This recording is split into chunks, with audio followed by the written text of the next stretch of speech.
Hai guys, ketemu lagi dengan aku di channel Lady Din.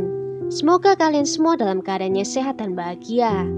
Kali ini aku mau menceritakan kisah memilukan dari seorang gadis di Swedia yang terjebak dalam hubungan yang toksik. Bagaimana kisah lengkapnya? Tanpa basa-basi lama-lama, kita langsung masuk ke ceritanya ya. Sebelumnya, jangan lupa untuk subscribe dulu channel ini dan nyalakan lonceng notifikasinya supaya kalian tahu video terbaru dari aku.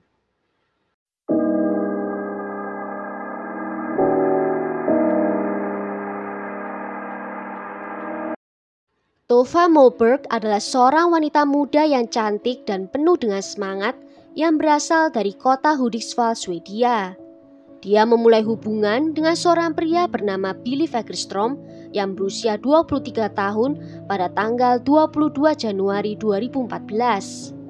Hubungan mereka awalnya berjalan dengan lancar dan terlihat mesra. Namun tak lama kemudian hubungan mereka mulai bermasalah.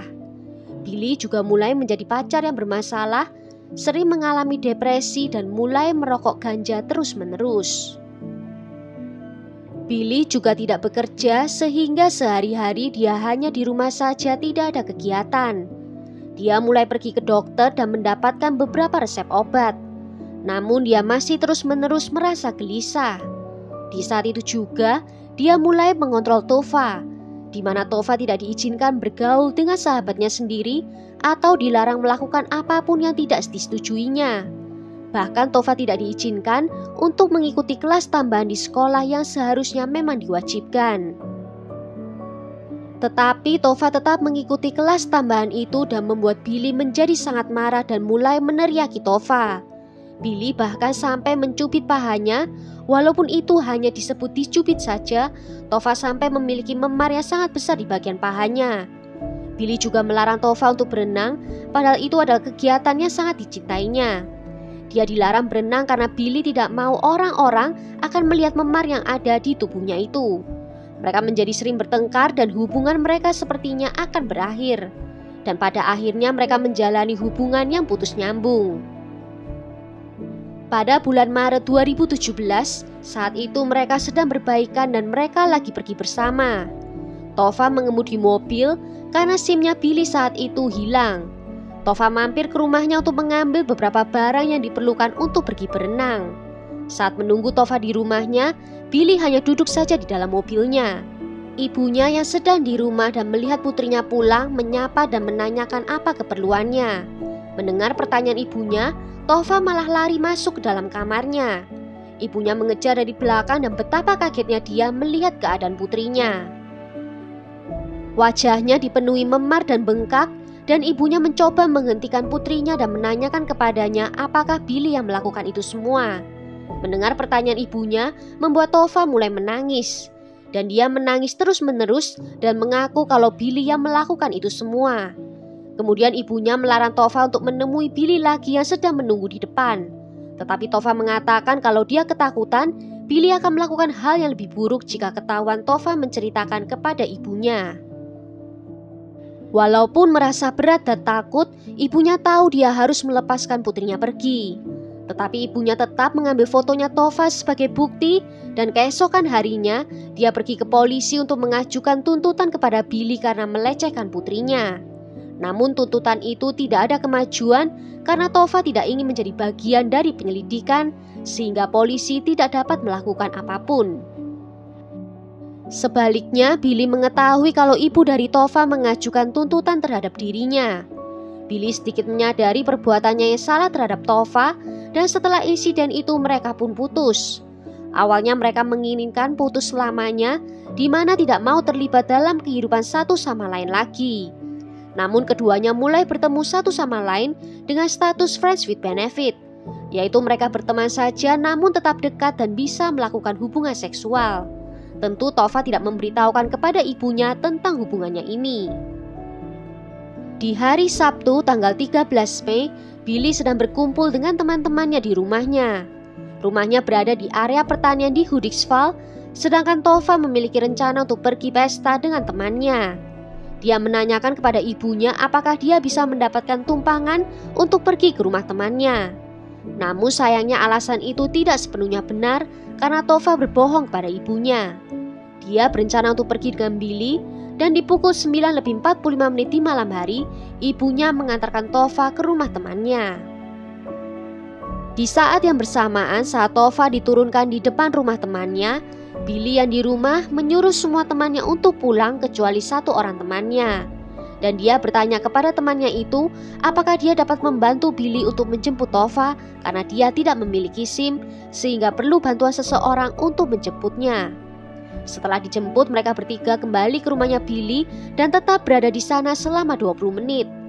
Setelahnya Billy mengusir temannya itu untuk pulang dan memberitahunya untuk tidak memberitahu siapa-siapa kalau Tova berada di rumahnya saat itu.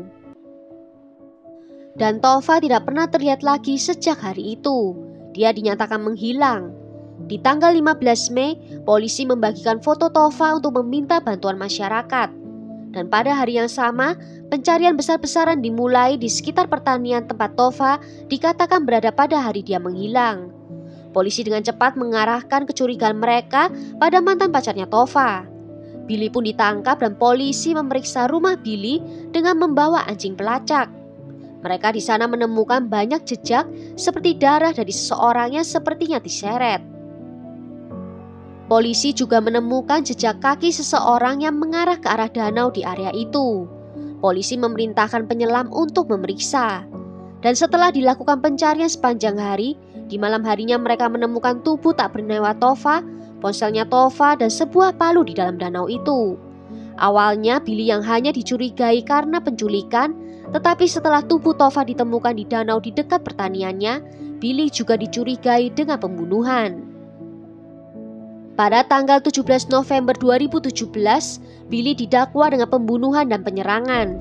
Penyelidikan menunjukkan kalau Tova dicekik dan mendapatkan pukulan di wajahnya dengan palu sebanyak lebih dari 20 kali.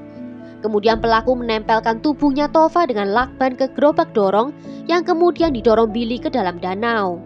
Billy mengatakan kalau di malam itu dia minum obat sehingga tidur lebih cepat. Namun dari pedometer ponselnya diketahui kalau dia berjalan cukup jauh di malam hari itu. Bukti lain muncul dari buku harian Tova. Di dalamnya dia menulis tentang ketakutannya terhadap Billy karena telah mengancamnya dengan kematian beberapa kali.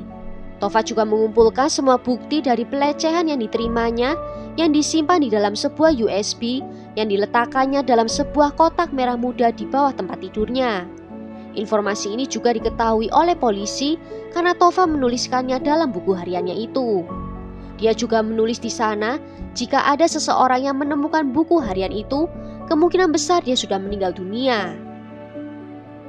Juga ada kesaksian dari temannya Tova yang menyatakan kalau Billy sering melakukan kekerasan secara fisik maupun verbal kepada Tova.